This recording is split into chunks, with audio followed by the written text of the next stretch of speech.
Mes chers compatriotes, Togolaises, Togolais, chers frères et sœurs, je suis Kofi Sonokon, citoyen togolais et fier de l'être. Ceci concerne l'appel à manifester le 30 août 2025, lancé par le mouvement du 6 juin, le M66. Tout d'abord, je tiens à féliciter nos jeunes frères et sœurs, les blogueurs, artistes, activistes regroupés au sein de ce mouvement parce que en un laps de temps très court, ils ont réussi à faire quelque chose d'inouï dans notre pays, à changer définitivement le visage sociopolitique de notre cher pays, le Togo. Je voudrais les encourager et les féliciter en leur disant qu'ils portent l'espoir de tout un peuple sur les épaules et que leur engagement va bien au-delà de leur personne prise individuellement. En réalité, le choix de la date du 30 août n'est pas un hasard. Beaucoup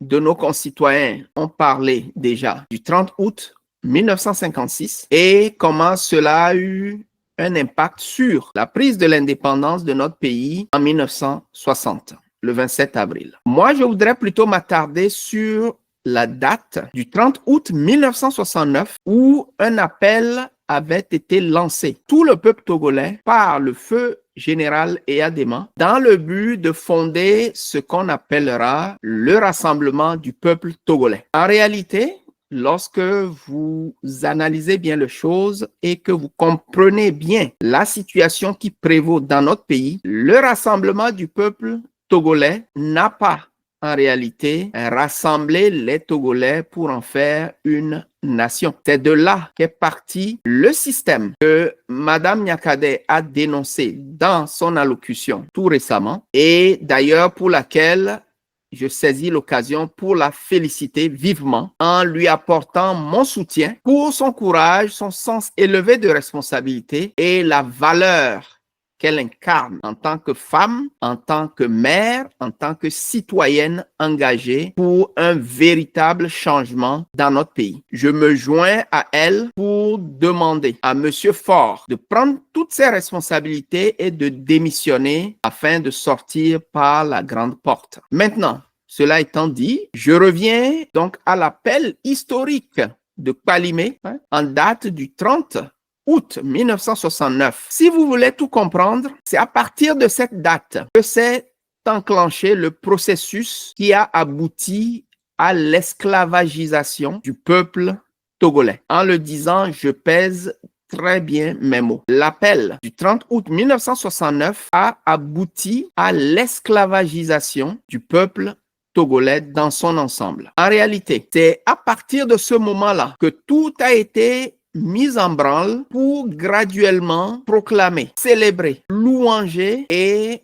élever le feu général Eyadema comme un dieu et un roi éternel sur le Togo. Le culte de la personnalité, pour ne pas dire le culte abominable de la personnalité qu'il y a eu dans notre pays, a fait que finalement, nous, les citoyens togolais, dignes filles et fils du Togo, nous nous sommes retrouvés à louer, à magnifier et à adorer un être humain mortel, faillible, au lieu d'adorer, de magnifier, de glorifier l'Éternel, le Dieu immortel et infaillible. C'est ainsi que notre pays, tranquillement, est devenu un pays complètement en faillite, que ce soit sur le plan spirituel, que ce soit sur le plan moral, que ce soit sur le plan politique, que ce soit sur le plan économique, financier, social et que sais-je encore. En réalité, nous sommes arrivés à un point où nous, les habitants du Togo, les citoyens togolais, sommes considérés comme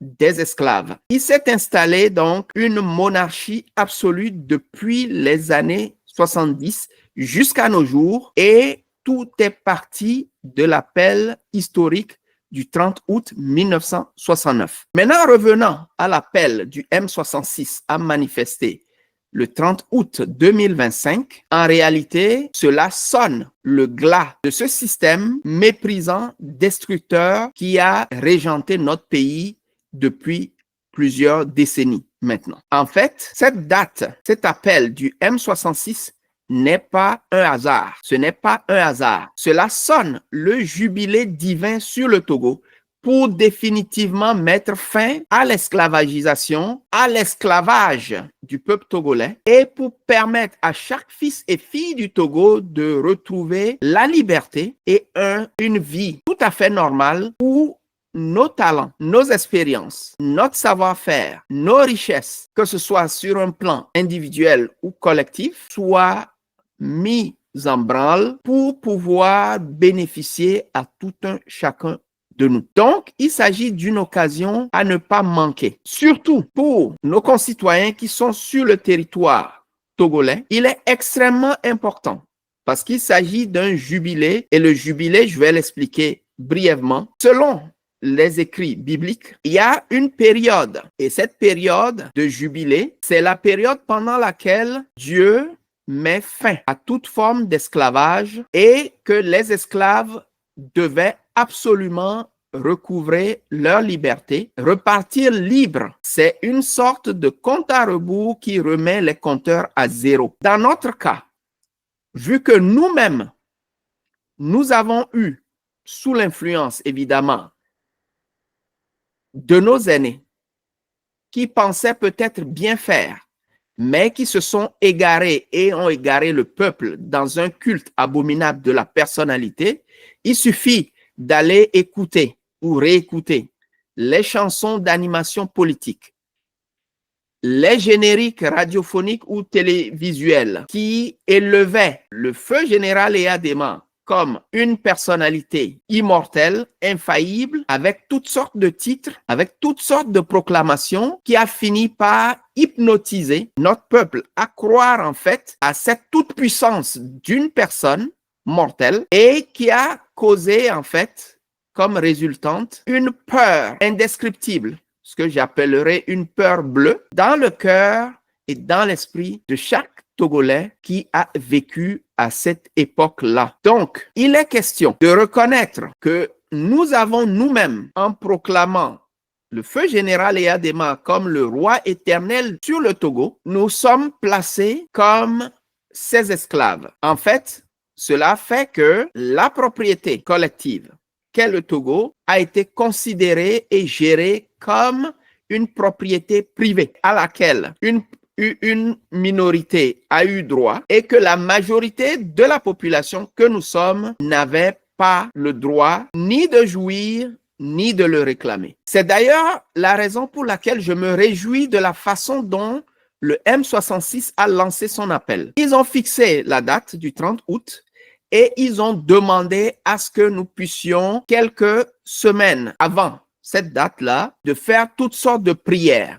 Alors, la prière que nous avons besoin de faire n'est pas n'importe quelle prière. Ça ne peut pas être les prières ordinaires que nous faisons. Il s'agit pour nous, en tant que peuple, de faire un mea culpa, c'est-à-dire de demander pardon au Dieu créateur du ciel et de la terre, l'Éternel qui est le vrai propriétaire du Togo, qui nous a donné ce pays en partage à tous et dont nous devons profiter tout un chacun, quel que soit notre appartenance ethnique, quelle que soit notre religion, quel que soit notre bord politique, sans distinction aucune. Nous devons lui demander pardon pour l'avoir mis dehors dans notre pays. Parce qu'en élevant un homme à la place du vrai Dieu, le vrai créateur du ciel et de la terre, cela équivaut ni plus ni moins à mettre le vrai Dieu dehors. C'est pour ça que si vous analysez bien les choses, vous allez vous rendre compte qu'il y a toutes sortes de choses abominables qui sont arrivées dans notre pays qu'on ne peut même pas qualifier et qui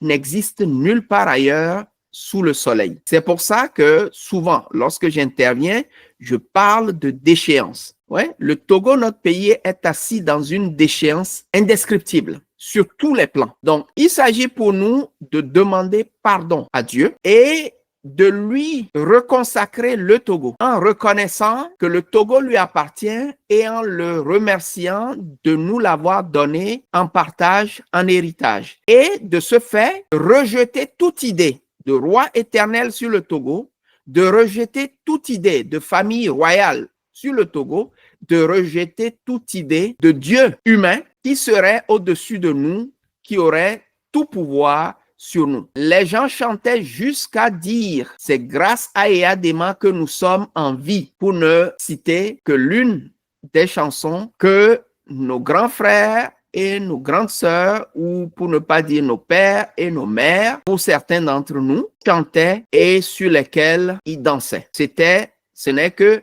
l'une des paroles blasphématoires. Dieu t'a couronné roi, va de l'avant. Ou bien, nous ne voulons de personne d'autre si ce n'est d'Eyadema, nous ne voulons de personne d'autre si ce n'est de Gnassingbé. Mais par la grâce de Dieu, cette période tire à sa fin et le 30 août 2025 marque donc le début de ce jubilé-là que nous ne devons absolument pas rater. Parce que lorsque ça arrive, ce n'est pas permanent, c'est juste une fenêtre qui s'ouvre et que le peuple doit saisir. Alors nous sommes libres d'accepter ce jubilé, comme nous pouvons aussi décider de le rejeter. Mais la conséquence, c'est quoi? Si nous acceptons le jubilé, qu'est-ce que nous devons faire? C'est que nous devons sortir massivement, sinon tous ensemble, ne serait-ce que même devant notre maison, proclamer notre libération, pour proclamer notre liberté, pour proclamer que nous avons accepté le jubilé que Dieu nous accorde. Et par la même occasion, proclamer que nous rejetons l'idée de tout Dieu humain,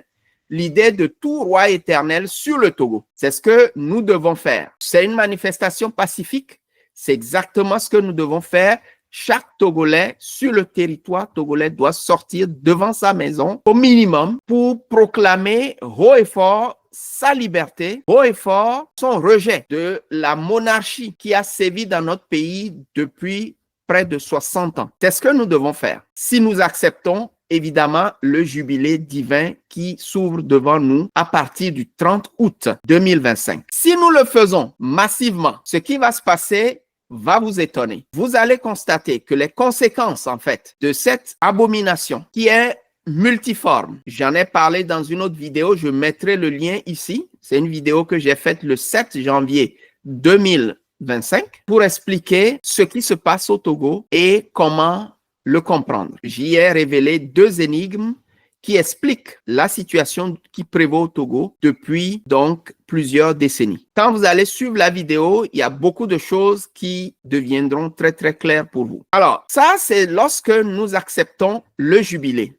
Naturellement, je n'ai pas besoin de vous encourager à accepter votre liberté. La situation est suffisamment grave pour que chaque Togolais et chaque Togolaise décide ce qui est bon pour lui ou pour elle. Maintenant, l'autre côté de la médaille, si nous rejetons le jubilé divin qui s'ouvre devant nous, parce que l'appel a été lancé, c'est exactement comme ça. À l'époque, il fallait sonner de la trompette. Aujourd'hui, notre trompette divin, c'est le M66. Parce que quand vous analysez bien les choses, vous allez comprendre que les blogueurs, activistes et artistes qui se sont mis ensemble, rien ne pouvait présager une telle union sacrée qui nous amène en seulement quelques semaines là où nous en sommes aujourd'hui.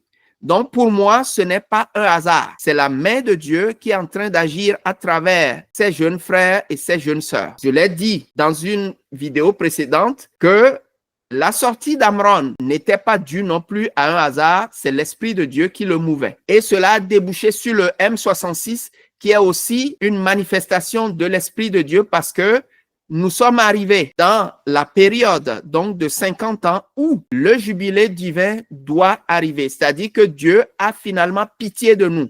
Toutes les prières qu'on a eu à faire, ainsi de suite, Dieu est en train de nous écouter pour nous exaucer. Alors la balle est dans notre camp pour accepter son pardon et sortir libre de l'esclavage que nous sommes arrangés pour nous imposer, parce que de grâce, ne me dites pas que c'est le feu général Eyadema qui composait les chansons et les génériques blasphématoires et mensongers qui ont été proclamés depuis les années 70 jusqu'à au moins la fin des années 80. Ce qui a mis fin à ça, c'était la conférence nationale souveraine. Sinon, chaque jour, quelque part, chaque midi, quelque part, il y avait des chansons et des génériques mensongers et blasphématoires qui consacraient la monarchisation du Togo alors que le Togo est censé être une république. Alors, si la loi du jubilé, c'est quoi? Si nous rejetons le jubilé divin, c'est-à-dire cette grâce, cette deuxième chance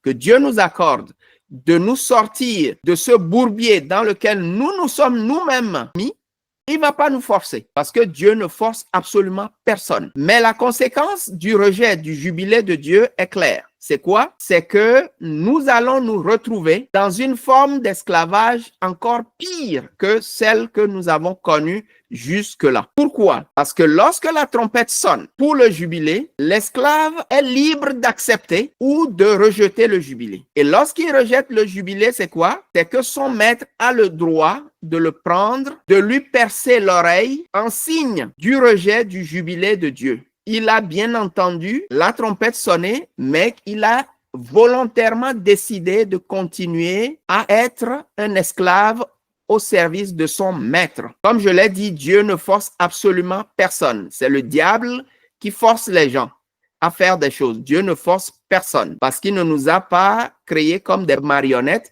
il nous a créés comme des êtres libres. Donc, si nous rejetons ce jubilé, c'est-à-dire en restant dans nos maisons, en ne franchissant même pas la porte de notre maison pour accepter notre liberté que Dieu nous accorde et pour rejeter l'esclavage que nos propres bouches, vous allez peut-être me dire que ce n'est pas vous, oui, c'est vrai, mais nous sommes tous dedans par la faute de nos grandes sœurs, de nos grands frères, de nos pères ou de nos mères qui avaient chanter et danser pour proclamer Eyadema comme un Dieu et un roi éternel sur le Togo. Les conséquences, nous les vivons tous. Donc, autant mieux reconnaître notre faute, nous repentir pour profiter du jubilé que Dieu nous accorde. Alors, si nous rejetons cela, simple, nous restons dans nos maisons, nous ne sortons pas pour accepter la liberté que Dieu nous accorde et ne pas rejeter l'esclavage et la monarchisation de notre pays. Ce qui nous attend, je pense que nous le savons déjà, mais vous n'avez peut-être pas une idée de l'ampleur que ça peut constater. Parce que si jamais les choses se rétablissaient et que M.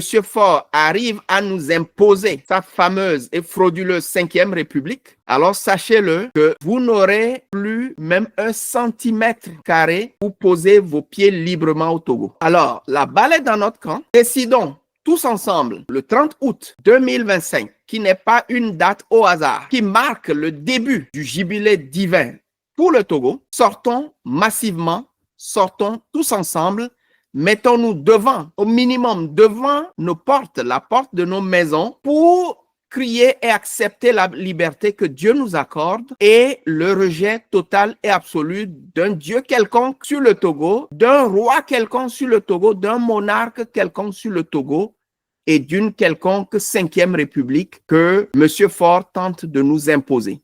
Aussi simple que ça. Mais si nous refusons, nous restons dans nos maisons, cela signifie que nous rejetons la grâce que Dieu nous accorde, le don qu'il nous fait, le pardon qu'il nous accorde après que nous l'ayons chassé de notre pays et que nous disons que nous aimons tellement la monarchie, nous aimons tellement M. Faure, nous aimons tellement son règne dynastique et que nous ne voulons pas nous séparer de lui. Et là, ça ne prendra pas longtemps. Vous allez voir comment notre pays va sombrer dans des lendemains encore pires que ce que nous avons connu jusqu'à présent. Donc, ayant dit cela, à vous de décider qu'est-ce que vous allez faire le 30 août 2025. Suivre l'appel à sortir et à manifester pacifiquement qu'a lancé le M66, ou bien de rejeter cela et de continuer à vivre l'esclavage que nous impose M. Faure